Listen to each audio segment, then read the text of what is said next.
중국발 신종 코로나 바이러스가 최초로 발생했던 우한 병원의 안과과장 리 원양이라고 하는 의사가 환자들이 막 밀려오니까 환자들과 씨름하다 보니까 이거 심각하다. 그래서 자신의 SNS에 생명이 너무 소중하니까 이것저것 가리지 않고 막 다급한 마음으로 소식을 전했습니다. 그런데 당국에서 곧바로 나와가지고 체포해서 한 달 동안 구금되어가지고 신문을 받고 재판을 받고 풀려납니다.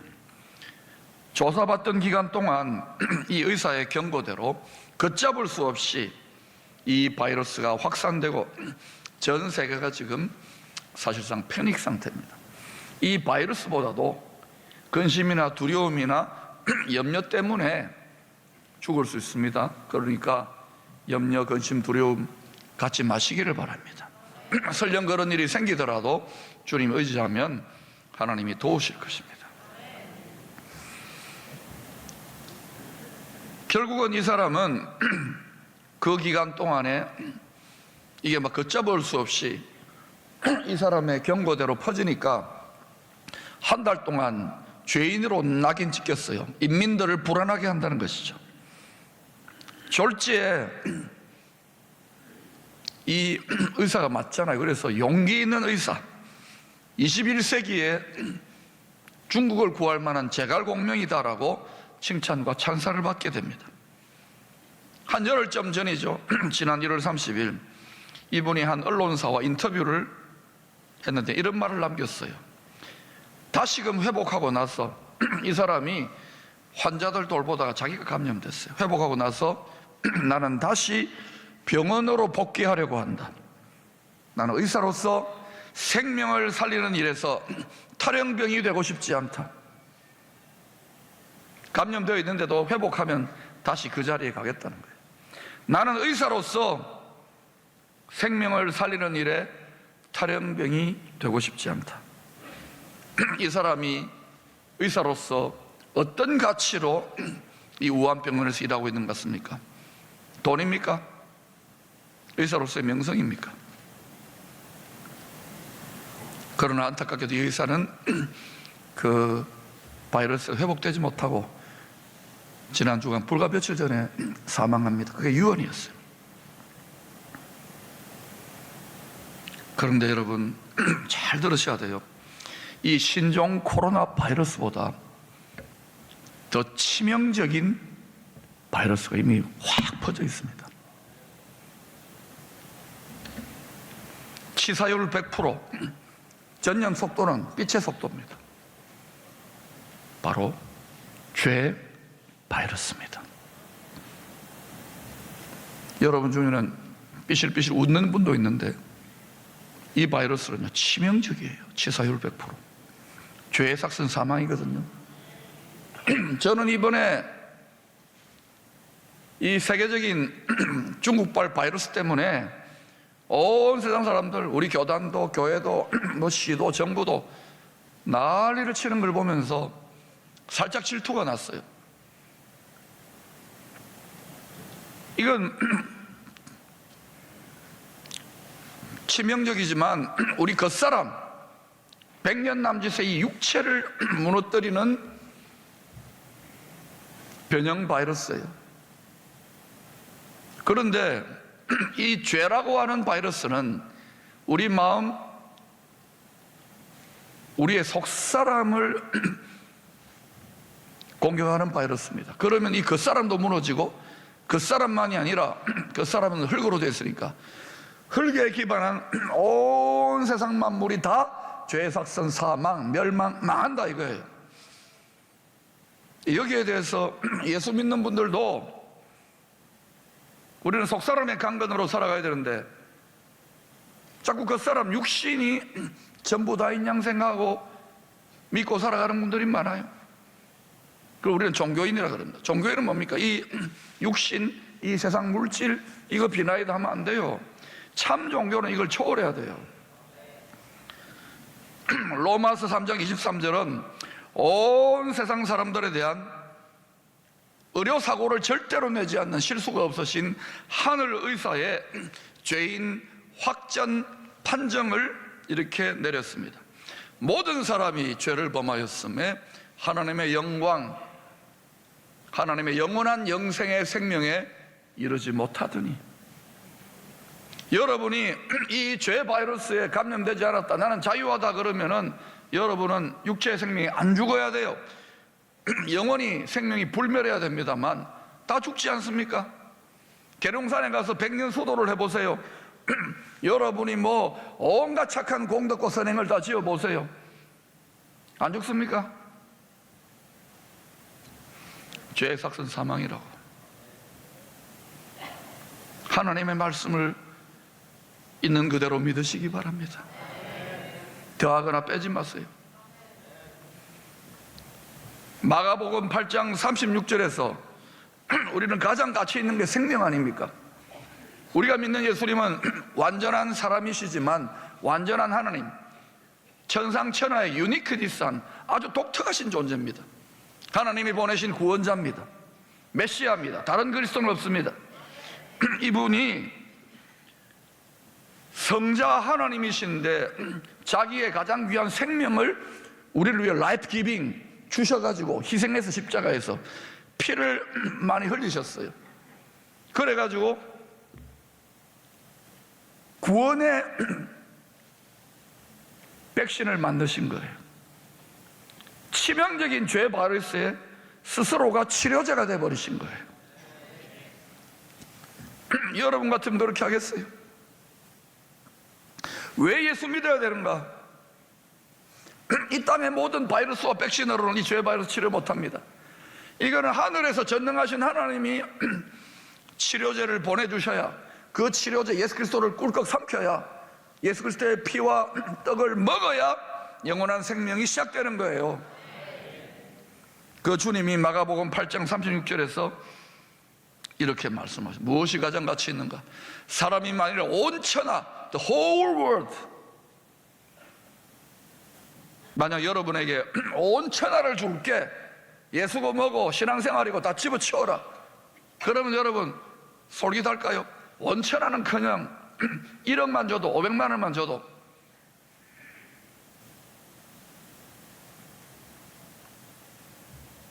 사탄이 예수님을 직접 광야 40일 금식하고 맞짱 뜨실 때 처음에는 떡으로, 그 다음에는 성전에서 능력, 그 다음 제일 마지막에 치명적인 유혹이 뭡니까? 높은 산에 올라가 가지고 천하만국의 영광과 존귀를 보여주고서는 내한테 한번 엎드려 경배하라, 절하라 이거예요. 다 줄게. 그때 저는 예수님 심정이 느껴져요. 기도해 보니까 틀릴 수도 있지만 포항말로 했어요. 뭐라고 했는지 궁금합니까? 경상도 말을 했는데, 미친나? 돌았나?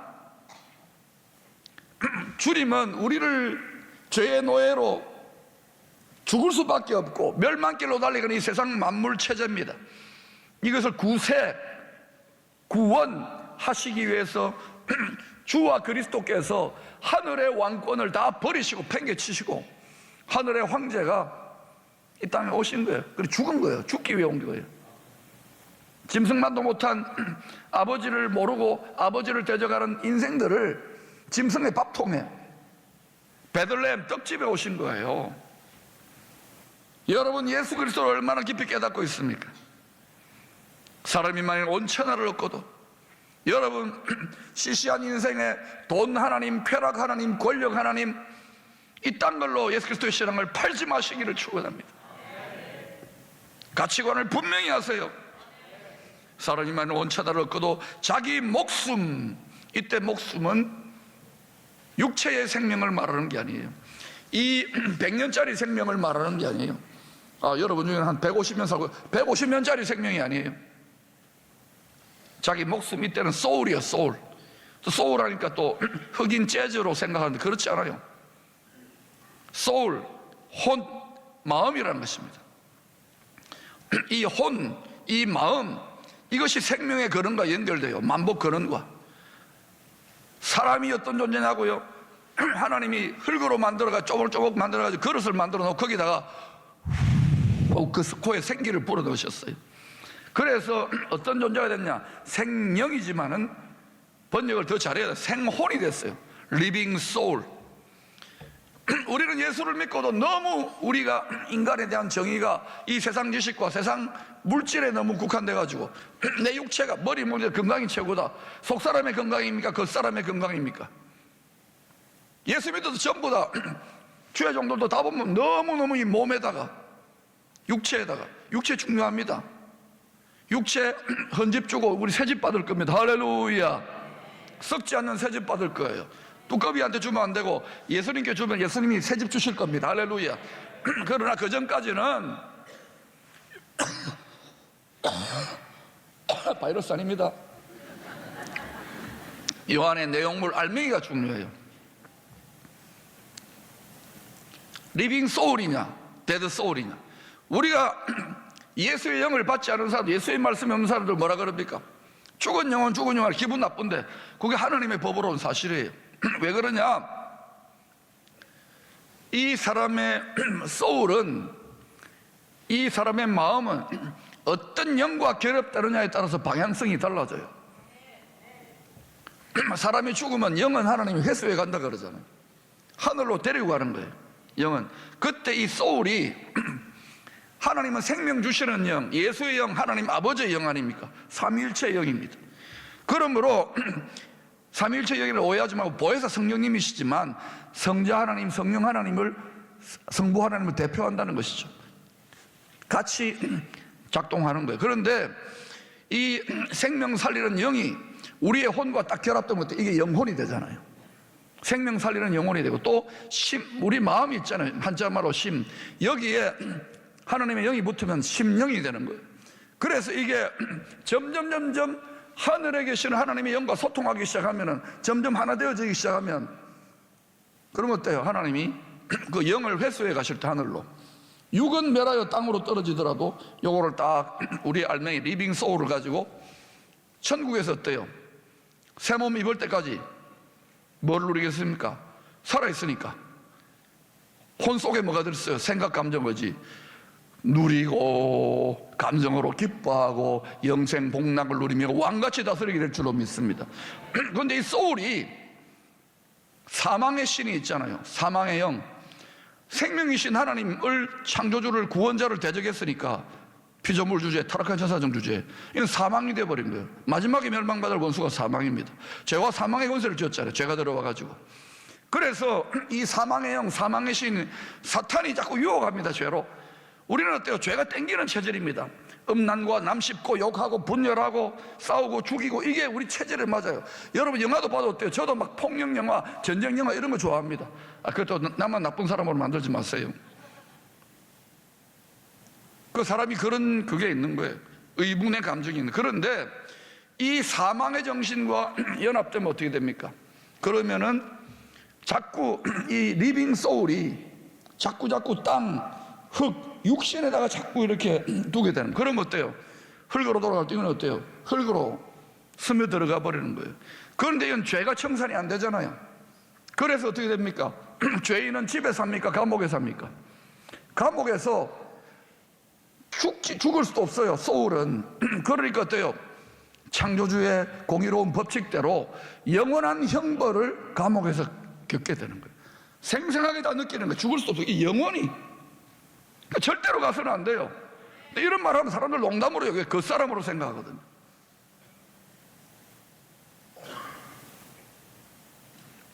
죄 바이러스를 예수 믿는 사람들도 뭐 우리 공동체에는 그런 사람들 없겠지만 제가 보니까 뭐 예사로 음란한 거, 예사로 더러운 거 보고 예사로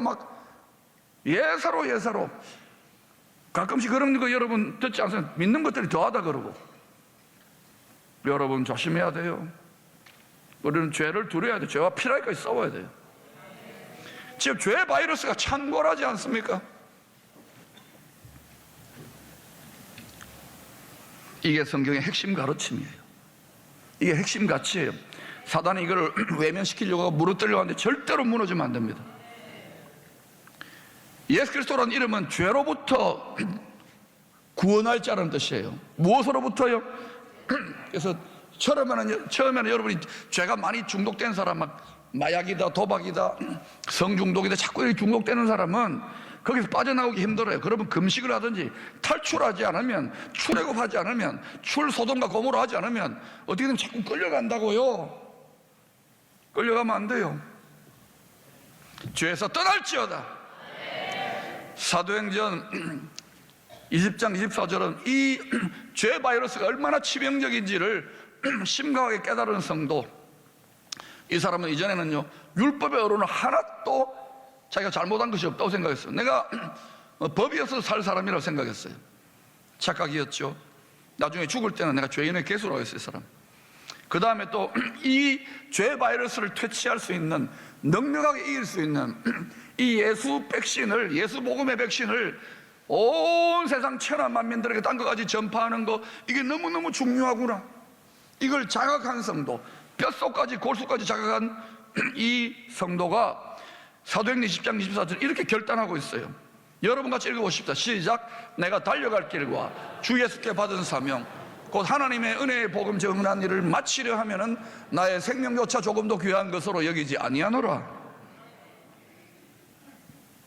여러분 복음 전하는데 목숨을 걸 수 있습니까? 목사님 그거는 제자들이 하는 겁니다. 목사님 그거는 선교사님들이, 우리 교회 많이 파송했잖아요. 그거는 목사님 월급 받는 교육자들은 합니다. 여러분 모두가 예수의 복음 백신을 먹었어요, 마셨어요, 주사 맞았어요.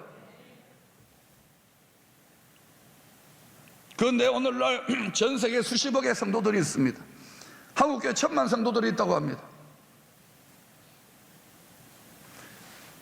복음을 전하는 자는 복음으로 말미암아 살리라. 선교사들에게만 해당되는 일입니까? 복음 전도 은사가 있는 전도사님들에게 해당되는 것입니까? 신기하게도 예수를 오래 믿으면 믿을수록 입을 다 다물어요. 이 누구한테 놀아나고 있는 것 같아요? 남유다의 왕 요시야 13년, 지금으로부터 2600년 전 BC 627년에 주로 성전에서 조용히 섬겼던 제사장 집안 출신, 오늘날로 말하면 뭡니까? 목사 집안 출신이 말입니다. 예레미야 목사, 여러분 제가 보니까요 목사 집안에 목사가 많이 나더라고요. 몇 개월 전에 저에게 등록하신 분 고향이 구룡포라 그러는데 한번 이렇게 잠깐 만나 뵀더니 그 집안이요 4대인가 5대째 집안인데 목사님만 28분이에요. 얼마나 내가 기적해 죽었던지 큰절했습니다. 예레미야는 모태 제사장, 모태로부터 찍어놓은, 그때는 세습이 되었으니까, 세습이 아니죠, 직분을 이어받았죠. 그러니까 어때요? 모태 목사예요. 모태 목사. 당연히 집안 환경이 그랬을 거예요. 그런데 이 예레미야에게 오늘 본문 보니까 하나님의 말씀이 임하는데, 이때 임한다는 말은 굉장히 강한 말입니다. 그냥 들이닥쳐가지고 포로로 묶어가지고 압도하며, 오버웨밍, 압도해가지고요 말씀이 질질질 끌고 가는 상태를 말합니다. 하나님의 말씀이 임하고 나서부터, 이때부터 예레미야는 행복 끝 고생 시작입니다. 왜 대개 보면 성경을 보면 선지자들은 다 고생해요. 감옥 가거나 살아남아도 고생하거나, 아니면 어때요? 죽거나. 세례 요한도. 유일하게 내가 볼 때는 엘리야, 바로 성천하에 버리시기를 축원합니다. 엘리야는 불말과 불병거 타고 갔어요. 그러나 여러분, 선지자가 있는 시대는 어둡고 힘든 시대지만 왕같이, 용사같이 믿음의 선한 싸움을, 그 하나님의 뜻을 따라 믿음의 선한 싸움을 싸우고 죄와 피나기까지 싸우는 그리스도의 군사들이 있는 곳에는 반드시 천국 천당의 예고편이 나타난 줄로 믿습니다. 이때부터 예레미야는 제사장적 역할에서 주로 선지자적 역할을 합니다. 고생을 사서 하게 되는 거예요. 매를 버는 거예요. 그래서 BC 586년, 이 40년, 예레미야 활동에 대해 40년이면 이때까지 5명이 왕이 바뀌어요. 남유다에. 정치적으로 안정되지 않았던 거예요. 그 586년에 어떤 일이 일어났냐? 40년 동안 마지막 말씀이 딱 끊어질 때까지 예루살렘 성전과 남유다 왕국, 하나님의 백성들이 바벨론 황제, 당시에 새롭게 부흥했던 신흥강국 바벨론 대제국의 느부갓네살 황제의 군대에 해가지고 완전히 패망합니다. 그 역사서를 읽어보면요, 이 패망했던 예루살렘 성과 예루살렘 성전이 5개월 동안 불탔어. 5개월 동안. 요즘처럼 소방서도 없으니까. 얼마나 잔인하게 진노의 심판이 일어난지 아시겠어요? 하나님의 자식들 아닙니까? 하나님의 백성들 아닙니까? 얼마나 타락하고 변질됐는지를 여러분 좀 아셔야 돼요. 당시에 수많은 제사장들과 선지자들이 있었습니다. 수많은 하나님의 종들이 있습니다. 위로는 왕으로 귀족들과 지도자들과 온 백성들이 다 예루살렘 성전을 중심으로 제사드리고 신앙생활을 하고 있었습니다. 겉으로 볼 때는 멀쩡해요.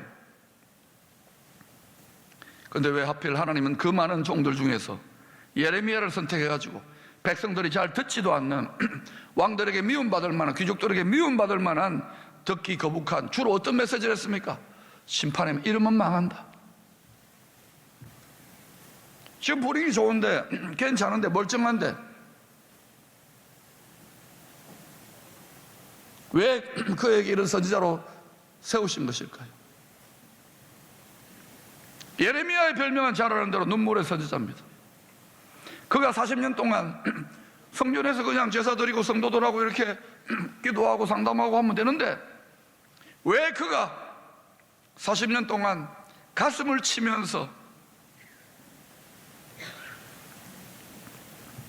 흘려야 됐던 그 눈물의 실상은 누구의 눈물이었을까요?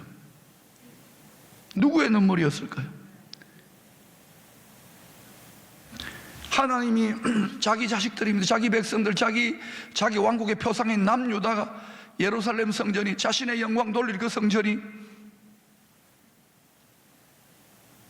더 이상 보고 내버려둘 수 없어요. 허락하실 수밖에 없는 거예요. 하나님 공의로우신 분이니까.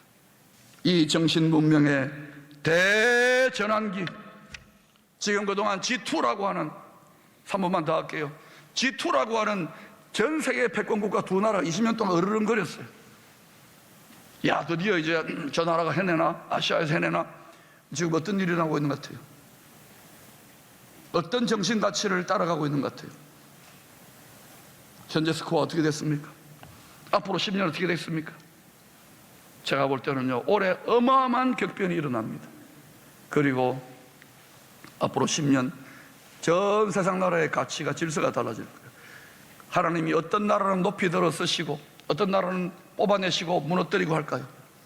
나라뿐만, 우리가 나라인데, 거룩한 나라인데, 하나님의 아버지의 말씀, 성경적인 기록된, 보이지 않는 하나님 말고 보이는 기록된 성경 말씀에 더하지도 않고 빼지도 않고 이 말씀에 라이프 기빙하는 민족과 백성과 가정과 교회와 성도와 도시를 하나님이 만복으로, 라이프 기빙으로 쓰실 줄로 믿습니다. 이것을 보았기 때문에 이곳은 귀신 잡는 해병대의 도성 아닙니까? 사망의 귀신은 잡힐지어다, 멸할지어다. 여러분, 주님이 우리 안에 있고 주의 말씀이 우리 안에 거하면, 우리가 주님 안에 거하면 무엇이든지 원하는 대로 구하라, 그럼 이루리라면서요. 내가 하는 일을 너희도 할 것이 이보다 더 큰 일도 한다면서요. 근데 문제는 우리가 믿는 하나님 너무 작아요. 왜요? 믿는 것이 하나님의 일인데 왜 이렇게 답답해하는지 아시겠어요? 우리는 이렇게 믿다가 돼요. 우리의 다음 세대들이 밥 먹고 사는 것 말고 하나님의 입에서 나오는 하나님의 말씀을 먹고 살아야 될 거 아닙니까? 그래야 리빙 소울이 되는데, 이제는 제발 정신 차리십시다. 제발 기도하십시다. 위대한 낙동강 제후 방어선의 대각성과 대회개와 대부흥이 민족과 열방 가운데 나타날지어다. 우리의 다음 세대들 중에 열방을 내게 구하라, 열방을 유업으로 축복할 만한 하나님의 위대한 인물들이 벌떼처럼 왕같은 자들이 일어나게 되기를 축원합니다.